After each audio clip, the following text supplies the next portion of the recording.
নমস্কাৰ প্ৰিয় বন্ধুসকল, আপোনালোক সকলোকে পুনৰবাৰ আমাৰ চেনেলটোলৈ স্বাগতম। আজি আপোনালোকৰ বাবে আমি পুনৰ এটি নতুন কাহিনী লৈ আহিছোঁ আৰু আজিৰ আমাৰ কাহিনীটিৰ নাম হৈছে এগৰাকী ধনী নবৌৱেকৰ দুজনী ধনী আৰু এজনী দুখীয়া নন্দেক। আশা কৰিছোঁ ভিডিঅ'টো চাই আপোনালোকৰ নিশ্চয় ভাল লাগিব। তেন্তে আহকচোন এতিয়া আমি কাহিনীটোৰ মাজলৈ আগবাঢ়ি যাওঁ।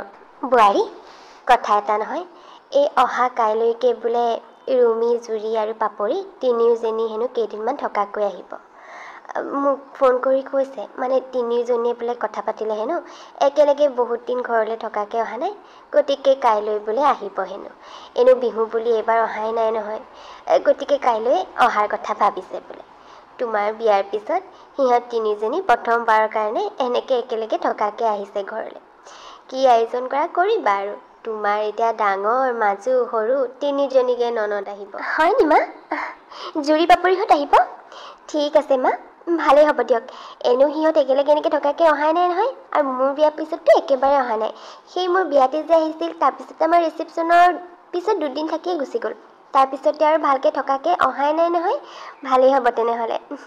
মা, মই ইহঁতৰ কাৰণে সকলোবিলাক আয়োজন কৰিম। আপুনি মাত্ৰ মোক কৈ দিলে হ'ল যে সিহঁতে কি খাই ভাল পায় নাপায়, জুৰিয়ে কি খাই ভাল পায়, পাপৰিয়ে কি খাই ভাল পায়, সেই সকলোবিলাক কৈ দিব। মই সকলো আয়োজন কৰি থ'ম। বাৰু হ'ব দিয়া, মই তোমাক সকলোবোৰ কৈ দিম বাৰু, সিহঁতে কি খাই ভাল পায় নাপায়। দিয়া, ইয়াকো কথাটো ক'বা কাইলৈ সিহঁত আহিব বুলি। এয়া হৈছে ভাৰ্গৱী আৰু এয়া তাইৰ শাহুৱেক। বৰ্তমান ভাৰ্গৱীহঁতৰ ঘৰখনত কেৱল শাহুৱেক আৰু তাইৰ গিৰিয়েক আৰু তাই মাত্ৰ তিনিজনে মানুহ। কিন্তু ভাৰ্গৱী তিনিজনীকৈ নন্দেক আছিল, ৰুমি, জুৰি আৰু পাপৰি। তিনিওজনীয়ে ভাৰ্গৱীতকৈ আগে বিয়া হৈ এইখন ঘৰৰ পৰা ওলাই গৈছে। একেবাৰে শেষতহে তিনিওজনীৰে ককায়েক অৰিন্দমে বিয়া কৰাইছে। এতিয়া ভাৰ্গৱীৰ বিয়াৰ পিছত তিনিজনী প্ৰায় একেলগে থকাকৈ অহাই নাই। এইবাৰে প্ৰথম তিনিজনী এনেকৈ একেলগে মাকৰ ঘৰত দুদিনমান থাকিবহি বুলি প্লেন কৰিছে। ভাৰ্গৱী তিনিওজনী নন্দেকৰ ভিতৰত আটাইতকৈ ডাঙৰ হৈছে ৰুমি। ৰুমি আচলতে নিজে পলাই গৈ বিয়া হৈছিল।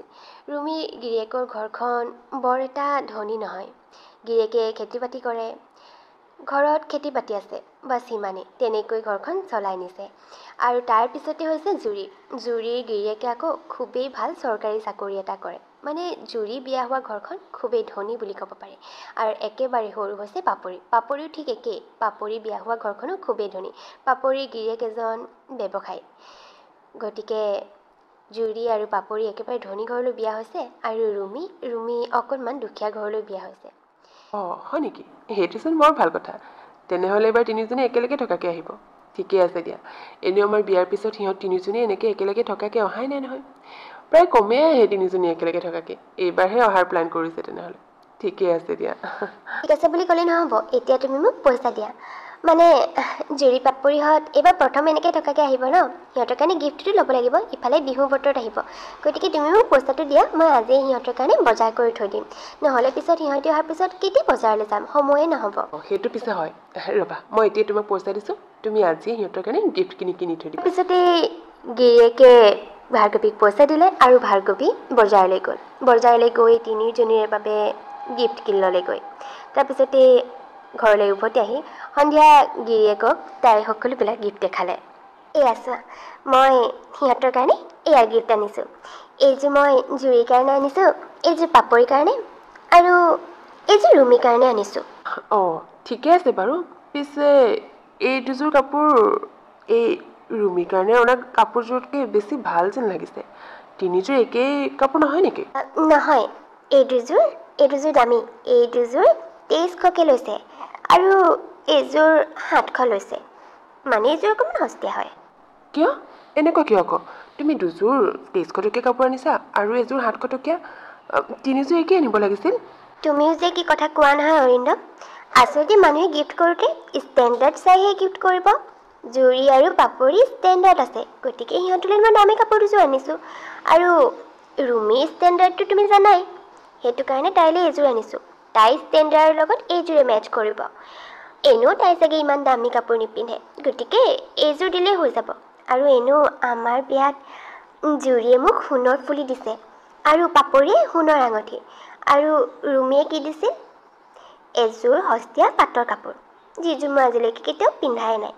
গতিকে সিহঁতে যোনে মোক যেনেকুৱা গিফ্ট কৰিছে ময়োতো তেনেকুৱা গিফ্টেই ৰিটাৰ্ণ কৰিম ন। গতিকে ঠিকেই আনিছোঁ, মই ভাবি চিন্তি আনিছোঁ, তুমি বেছি উস্তাদি দেখাব নালাগে। ভাৰ্গৱী, মই উস্তাদি দেখুওৱা নাই। যিটো কথা সঁচা সেইটোৱে কৈছোঁ। এনেকৈ গিফ্ট কৰিলে বেয়া হ'বনে কথাটো? আৰু ৰুমিৰ গিৰিয়েকৰ ঘৰখনৰ কথাটো তুমি জানাই, মইচোন তোমাক সকলোবিলাক কৈছোঁৱেই। তাই গিৰিয়েকে খেতি কৰে, যেন তেন ঘৰখন চলি আছে তেনেকৈ। আৰু তাইৰ সোণৰ বস্তুটো তোমাক ক'ৰ পৰা গিফ্ট কৰিব পাৰোঁ? সেইটো কাৰণে তাই পাটৰ কাপোৰ এযোৰ দিছে যেনিবা। আৰু মৰমত দিয়া বস্তুৰ মূল্য চাব নালাগে নহয়। তুমি এটা কাম কৰা, যদি পইচা কম হ'ল তুমি আৰু পইচা লৈ যোৱা, আৰু কাইলৈকে এইযোৰ কাপোৰ ঘূৰাই দি তাইলৈও সেই সিহঁতলৈ অনাৰ নিচিনা একে কাপোৰ এযোৰ লৈ আনিবা। সেই বুলি কৈয়ে অৰিন্দম ৰুমৰ পৰা ওলাই গ'ল। আনিবও লাগিব নহয় একেই কাপোৰ এযোৰ, এইযোৰকে দিম। যাৰ যেনেকুৱা ষ্টেণ্ডাৰ্ড তেনেকুৱা গিফ্টে পাব। বেছি উস্তাদি দেখায় অকণমান। পিছতেই পিছদিনাখন হ'ল। মা, কি হ'ল? আপোনাক কিবা চিন্তা থকা যেন লাগিছে যে? আজি আপুনি ফূৰ্তিতে থাকিব লাগিছিল। আপোনাৰ আটাইকেইজনী ছোৱালী আজি ঘৰলৈ আহিব। আকৌ আপুনি যেন মনটোহে মাৰি আছে। নহয় অ' বোৱাৰী, মনটো মাৰি থকা কথা এটাহে ভাবি আছোঁ। মোৰ এই সোণৰ চেইনডাল মই সেইদিনাখন গডৰেজতে খুলি থৈছিলোঁ। এতিয়া চাইছোঁ মই থোৱা জেগাত চেইনডাল নাইচোন। তাকে বোলো ক'তনো থৈ পালোঁ, গোটেই গডৰেজতে বিচাৰিলোঁ নাপালোঁ। তাকে এতিয়া চিন্তা লাগিছে নহয়, ক'ত গ'ল, ক'ত থলোঁ, ক'ত বিচাৰি পাম এতিয়া মই সোণৰ চেইন? মা, আপুনি এইবোৰ বস্তু খুলি ভালকৈ কিয় থৈ নিদিয়ে বাৰু? য'তে ত'তে থৈ দিয়ে। আপোনাৰ ৰুমতে ক'ৰবাত থৈছে চাগে, ভালকৈ বিচাৰিলে তাতে পাব। আৰু ভণ্টিহঁতলৈ ফোন কৰিছিলে নেকি? কেতিয়া আহি পাম বুলি কৈছে সিহঁতে? কৰিছিলোঁ, আধা ঘণ্টামান আৰু লাগিব বুলি কৈছে, পাবহিয়ে সিহঁত। তাকে ৰ'বা, চেইনডাল আকৌ এবাৰ ৰুমতে ভালকৈ বিচাৰি চাব লাগিব। মা, ৰুমতে ক'ৰবাত আছে চাগে। আপুনি এনেকেই বস্তুবিলাক থৈ পাহৰি থাকে। ৰ'ব, মই আপোনাক বিচৰাত সহায় কৰি দিম বাৰু। ভণ্টিহঁত আহি লওক, মই সিহঁতৰ কাৰণে ভাত পানী সকলোবিলাক যোগাৰ কৰি আছোঁ। গতিকে এতিয়া সময় নহ'ব, পিছত সময়লৈ বিচাৰিম বাৰু আমি। ৰ'ব, মই এতিয়া ভাত পানীখিনি আটাইখিনি ৰেডি কৰি লওঁ। তাৰ কিছু দেৰি পিছতে তিনিজনী আহি ঘৰ পালেহি, ৰুমি, জুৰি আৰু পাপৰি। আহা, জুৰি, পাপৰি পালাহি? বৌ, একেবাৰে বিৰাট জোৰছে ভোক লাগি আহিছে। মুঠতে সোনকালে আমাক এতিয়া খোৱা বোৱাৰ ব্যৱস্থা কৰা আৰু। হয় নেকি? চিন্তা কৰিব নালাগে, তোমালোকৰ কাৰণে সকলোবিলাক ৰেডি কৰি থৈছোঁ মই। জুৰি, পাপৰি, আজি সকলোবিলাক তোমালোকে ভাল পোৱা বস্তু বনাইছোঁ ভাতৰ লগত। গতিকে আহা, অকণমান বহাহি, মই সকলোবিলাক ডাইনিঙলৈ আনোৱেই আৰু। প্ৰথমতে তেনেহ'লে ভাতকেই খাই লোৱা। চাহ তাহ একেবাৰে আবেলি খাবা নে কি? অঁ বৌ, সোনকালে ভাতটো দিয়া, প্ৰথমতে খাই বৈ লওঁ, তাৰপিছতহে আৰু কথা বতৰা পাতিম। হ'ব হ'ব, আহা জুৰি, পাপৰি, তোমালোকে মুখ ভৰি হাত ধুই ফ্ৰেছ হৈ লোৱা, মই ডাইনিঙলৈ সকলোবিলাক ৰেডি কৰোঁ। নবৌয়েকৰ সকলোবিলাক আয়োজন যেন একেবাৰে জুৰি আৰু কেৱল পাপৰিৰ বাবেহে। এইফালে যে ৰুমিও সিহঁতৰ লগত আহিছে, নবৌয়েকে যেন সেইটো কথাত একেবাৰে গুৰুত্ব দিব বিচৰা নাই। তাইক আহি পালাহি নে বুলি কথাষাৰ মাতিবলৈ যেন নবৌয়েকে বেয়া পাইছে। আচলতে দুখীয়া বুলি নবৌয়েকে ৰুমিক এনেকুৱা ব্যৱহাৰ কৰে। বৌ, তুমি অকলে অকলে চব কাম কৰি আছা, কিবা সহায় কৰি দিওঁ নি? হ'ব, নালাগে, হ'লেই মোৰ কৰি। বহাগে যোৱা, মই ভাত লৈ গৈ আছোঁ। সেই বুলি খুবেই খাংখাচকৈ বৌয়েকে ৰুমিক উত্তৰটো দিলে। ৰুমি আহি ডাইনিঙত বহিলে। বৌয়েকে সকলোবিলাক আয়োজন কৰিলে ডাইনিঙত, আৰু তাৰপিছতেই ক'লে, জুৰি, পাপৰি, খোৱা। আৰু জুৰি, তুমি হাঁহৰ মাংস খাই ভাল পোৱা বুলি মায়ে মোক কৈছে, আৰু সেইটো কাৰণে হাঁহৰ মাংস বনাই থৈছোঁ। আৰু পাপৰি, তুমি লোকেল মুৰ্গীৰ মাংস খাই ভাল পোৱা বুলিও মায়ে মোক কৈছে, সেইটো কাৰণে লোকেল মুৰ্গীৰ মাংসও আছে, খোৱা, ধুনীয়াকৈ খোৱা। বৌয়েকৰ এনে ব্যৱহাৰ ৰুমিয়ে অৱশ্যে অনুভৱ কৰিলে যে তাইক বৌয়েকে কেনেকৈ ইগন'ৰ কৰিব বিচাৰিছে। তাইৰ মনটোৰ অকণমান বেয়া লাগিল, কিন্তু তাই একো নক'লে। তিনিজনীয়ে খাই বৈ হ'ল। এইফালে নবৌয়েকো খুৱাই বোৱাই সকলোকে কাম বন আজৰি কৰিলে। তাৰপিছতে ভাৰ্গৱে ভাবিলে যে শাহুৱেকৰ চেইনডাল বিচাৰি পালে নে নাই তাই ৰুমতে গৈ এবাৰ শাহুৱেকক সুধি আহিব। সেই বুলি শাহুৱেকৰ ৰুমলৈতে আহিল। তেনেকুৱাতে তাই ভিতৰৰ পৰা মাত শুনিলে তিনিওজনী জীয়েক মাকৰ লগত কথা পতাত ব্যস্ত। তাই বাহিৰতে অকণমান ৰখিল, আৰু তেওঁলোকৰ কথাবোৰ তাই কাণত পৰিল। মা, তুমিও যে কি নহয়, এই বস্তুবোৰ এনেকৈ কিয় থৈ দিয়া বাৰু? ভালকৈ থৈ দিব লাগে, তাতে সোণৰ বস্তু। সোণৰ আজিকালি যিহে মূল্য, তুমি সোণৰ চেইনডাল এনেকৈ য'তে ত'তে পেলাই থ'ব লাগেনে বাৰু? তাকেতো, মা যে একেবাৰে কেয়াৰলেছ দেই। মা, তুমি যদি সঁচাকৈ সোণৰ চেইনডাল খুলি গডৰেজতে থৈছিলা, তেনেহ'লে নিজেনো চেইনডাল কলৈ যাব নোৱাৰে? মা, কেনেবাকৈ বৌয়েক লৈ যোৱা নাইতো? বাহিৰত ৰখি থকা বৌয়েকৰ কাণত জুৰিৰ এই কথাষাৰ স্পষ্টকৈ পৰিল। তাই আচৰিত হ'ল, জুৰিয়ে কেনেকৈ ক'ব পাৰিলে এইষাৰ কথাৰ? অঁ মা, আজিকালি কোনো বিশ্বাস নাই নহয়, বৈও নিব পাৰে। তুমি সেইকাৰণে ভালকৈ থ'ব লাগে বস্তুবোৰ। আৰু বৌ এইখন ঘৰলৈ অহা 4 মাহ মানে হৈছে। মানুহনো কেনেকৈ চিনি পাবা? কিজানি বৌৰে এনেকুৱা কিবা চোৰৰ স্বভাৱ আছে। এইবাৰ পাপৰিৰ কথাষাৰ বৌয়েকৰ কাণত পৰিল। এইবাৰতো বৌয়েকৰ একেবাৰে বুকুখন চিং কৰি গ'ল। চোৰৰ স্বভাৱ? কেনেকৈ ক'ব পাৰে সিহঁতে বৌয়েকৰ বিষয়ে এইবোৰ কথা? ধেত, জুৰি, পাপৰি, তহঁতে এইবোৰ কি কৈছ বাৰু? বলিয়া হৈছ নেকি? বৌয়ে এনেকুৱা কিয় কৰিব? আৰু তহঁতে একো নজনা নেমেলাকৈ, একো প্ৰমাণ নথকাকৈ এনেকৈ বৌক সন্দেহ কৰিব নোৱাৰ নহয়। আৰু চোৰৰ স্বভাৱ? বৌয়ে যদি কেনেবাকৈ শুনে কিমান দুখ পাব বাৰু মনত। তহঁতে কথাবোৰ কওঁতে অকণ ভাবি চিন্তি চাবিচোন। আৰু বৌয়ে কি হ'ল, কিয় নিব মাৰ চেইনডাল? তই নিজে চিন্তা কৰ। মোৰ ওচৰতে ইমানবোৰ সোণৰ গহনা আছে। গতিকে সঁচাকৈ তহঁতে দুজনী যে কি কথাবোৰ কওঁ নহয়, বৌয়ে কেতিয়াও নিয়া নাই। বৌৰ এনেকুৱা স্বভাৱ থাকিবই নোৱাৰে। গতিকে কথাবোৰ অকণ ভাবি চিন্তি কবি। আৰু মাৰ স্বভাৱৰ কথা মই জানো নহয়। মা, তুমি বস্তুবোৰ থোৱা বেলেগত আৰু বিচাৰি থকা বেলেগত। গতিকে তুমি বেলেগত ক'ৰবাত খুলি থৈছা চাগে। ভালকৈ মনত পেলোৱাচোন। ৰুমিৰ এই কথাষাৰো বৌয়েকৰ কাণত স্পষ্টকৈ পৰিল, সম্পূৰ্ণ স্পষ্টকৈ। আৰু এইবাৰ বৌয়েকৰ বুকুখন আৰু বেছি জোৰেৰে চিং কৰিলে। কাৰণ যিজনী ৰুমিক অহাৰ পৰা একেবাৰে বৌয়েকে পাত্তাই দিব বিচৰা নাই, যিজনী ৰুমিৰ কাৰণে বৌয়েকে সস্তীয়া কাপোৰ এযোৰ আনিছে ষ্টেণ্ডাৰ্ডৰ লগত মিলাকৈ গিফ্ট কৰিবলৈ, সেইজনী ৰুমিয়ে বৌয়েকৰ কথা কেনেকৈ কৈছে, আৰু যাৰ বাবে তাই দামী গিফ্ট গোটাই থৈছে, অহাৰে পৰা যাক বেছি গুৰুত্ব দি আছে, সিহঁতে বৌয়েকৰ কথা কেনেকৈ কৈছে। পুনৰবাৰ বৌয়েকে তাতে ৰখি শুনি থাকিল যে সিহঁতে কি কয়। পুনৰবাৰ ৰুমিৰ আকৌ এষাৰ কথা বৌয়েকৰ কাণত পৰিল। মা, তোমাৰ আৰু এবাৰ মনত আছেনে? সেই তেতিয়াই এই দাদাৰ বিয়াৰ আগতেই তুমি সোণৰ আঙঠি এটা থৈছিলা তোমাৰ সেই পুৰণা বাকচটোত আৰু বিচাৰি আছিলা গডৰেজত। গোটেই ৰুম চলাট কৰি দিছিলা, কিন্তু বিচাৰি পোৱা নাছিলা। একেবাৰে শেষত সেই বাকচটোৰ পৰা কিবা কাপোৰ এযোৰ উলিয়াবলৈ লওঁতে তুমি সেই আঙঠিটো বিচাৰি পাইছিলা।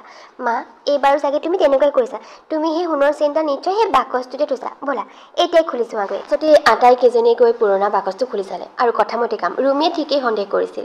মাকে চেইনডাল খুলি তাতহে থৈছিল আৰু বিচাৰি আছিল গডৰেজত। অৱশেষত চেইনডাল উদ্ধাৰ হ'ল। তাৰপিছতেই নবেক ৰুমলৈ সোমাই আহিল। ৰুমি, আজি তোমাৰ কাৰণেহে মই বাচিলোঁ। নহ'লে জুৰি আৰু পাপৰিয়েতো মোক চোৰ সজাই পেলাইছিল। মই তোমালোকৰ সকলোবোৰ কথা ৰুমৰ বাহিৰৰ পৰা শুনিছোঁ। জুৰি, পাপৰি, তোমালোকে কেনেকৈ ভাবিব পাৰিলা বাৰু মই মাৰ চেইনডাল চুৰ কৰিম বুলি? তোমালোকেতো মোক চোৰ বনায়ে দিছিলা। ৰুমিয়ে মোক সন্দেহ নকৰিলে বুলিহে। যদি ৰুমিয়ে মোক তোমালোকৰ দৰে চোৰ সজালেহেঁতেন, তেতিয়াতো মই চোৰেই হৈ থাকিলোহেঁতেন ন। আজি তোমালোকৰ এই কথাই মোক মনত বৰ দুখ দিলে। ৰুমি, ধন্যবাদ। তুমি আজি এনেকৈ সহায় নকৰাহেঁতেন আৰু মোক বিশ্বাস নকৰাহেঁতেন, গোটেই জীৱনৰ বাবে চোৰ বুলি বদনাম হ'লহেঁতেন মোৰ। বৌ, তুমি মানে সকলোবোৰ শুনিলা? বৌ চৰি, আচলতে আমাৰ ভুল আছে। আমি তোমাক এনেকৈ হঠাতে চোৰ বুলি ক'ব নালাগিছিল। বৌ, প্লিজ আমাক ক্ষমা কৰি দিয়া। আমাৰ ভুল হৈ গ'ল। আচলতে মায়ে হঠাতে এনেকৈ চেইনডালৰ কথা কৈ দিলে যে, সেইটো কাৰণে। বৌ, প্লিজ আমাক ক্ষমা কৰি দিয়া। বৌয়েকৰ কথা শুনি জুৰি আৰু পাপৰি বুজি পালে যে সিহঁতে কিমান ডাঙৰ ভুল কৰিছিল, আৰু বৌয়েকক সিহঁতে ক্ষমা বিচাৰিলে। তাৰপিছতে বৌয়েকে সিহঁতক ক্ষমা কৰি দিলে আৰু ভাৰ্গৱী নিজৰ ৰুমলৈ গুচি আহিল। আচলতে জুৰি আৰু পাপৰিয়ে মোক চোৰ বুলি ভাবি যিমান ভুল কৰিছিল, তাতকৈ ডাঙৰ ভুল কৰিছিলোঁ মই। ৰুমিক দুখীয়া বুলি অৱহেলা কৰি। অহাৰে পৰা ৰুমিক যেন মই ভালকৈ মাত এষাৰো লগাব বিচৰা নাছিলোঁ। ৰুমিৰ কাৰণে জুৰি আৰু পাপৰিতকৈ সস্তীয়া কাপোৰ আনিছিলোঁ, তাই অকাতৰ লগত মিলাই গিফ্ট কৰিবলৈ। কিন্তু আজি তাই মোক অকাত দেখাই দিলে যে আচলতে তাই ষ্টেণ্ডাৰ্ড মোতকৈ বহুত বেছি, বহুত গুণে বেছি। আৰু মোৰ একেবাৰে নিম্ন। ক'বলৈ গ'লে মই লোকৰ ভুল কি বিচাৰ কৰিম? মই নিজেই ইমান ডাঙৰ ভুল কৰিছিলোঁ। হৰিণমে ঠিকেই কৈছিল, এনেকুৱা কৰিব নালাগে মই। আৰু এতিয়া মই মোৰ ভুলবোৰ বুজি পাইছোঁ। কাইলৈকে কাপোৰযোৰ ঘূৰাই দিম, তাইৰ কাৰণেও জুৰি আৰু পাপৰিৰ দৰে দামী কাপোৰ এযোৰ আনিম। আৰু এতিয়াৰে পৰা ধনী দুখীয়াক লৈ কাৰোবাক ভাল চকুৰে চোৱা, কাৰোবাক বেয়া চকুৰে চোৱা ভুল মই আৰু কেতিয়াও নকৰোঁ। নবৌয়েক আৰু ধনী দুখীয়া নন্দেকৰ এই কাহিনীটো আমিও কৰি দিছোঁ ইমানতে সমাপ্ত। যদি আপোনালোকে চাই ভাল পালে তেন্তে প্লিজ ভিডিঅ'টো লাইক আৰু এটা কমেণ্ট কৰি দিব। আৰু যদিহে আপোনালোক আমাৰ চেনেলত নতুন, তেন্তে প্লিজ আমাৰ চেনেলটো ছাবস্ক্ৰাইব কৰি দিব। তেন্তে লগ পাম পুনৰ এটা নতুন ভিডিঅ'ৰ সৈতে।